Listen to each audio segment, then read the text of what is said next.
کچھ ان کے جو اعضاء ہوتے ہیں وہ حرکتیں کرنا شروع کر دیتے ہیں، اور بعض دفعہ یہ بھی ہوتا ہے کہ بچہ چیخیں مارنا شروع کرتا ہے یا مختلف قسم کی مختلف ساؤنڈز کی آوازیں نکالنا شروع کر دیتا ہے۔ یہ بیماری کون سی ہے، کیسے ہے؟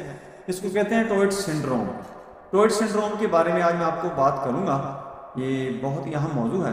آج ہم ایک اہم اور کم جانے والی بیماری کے بارے میں بات کریں گے جس سے ٹوئٹ سنڈروم کہا جاتا ہے، یعنی اس کو لوگ بہت ہی کم جانتے ہیں، اس کے بارے میں آگاہی اتنی ہے نہیں۔ میرا ویڈیو بنانے کا مقصد بھی یہی ہے کہ لوگوں کو اس بیماری کے متعلق بھی پتہ چل جائے کہ یہ ہمارا بچہ جو حرکتیں کر رہا ہے یا جو آوازیں نکال رہا ہے، یہ ایک بیماری کی علامت ہیں، سمٹمز ہیں، لہذا اس کا علاج کیسے کیا جا سکتا ہے، ان کو مینیج کیسے کیا جا سکتا ہے، یہ ساری باتیں میں نے آپ کو بتانی ہے۔ آپ کے لیے یہ بہت ہی کارآمد ہونے والی ویڈیو ہے، آپ نے پوری ویڈیو دیکھنی ہے، سلپ نہیں کرنی، آپ کو بہت زیادہ فائدہ ہوگا۔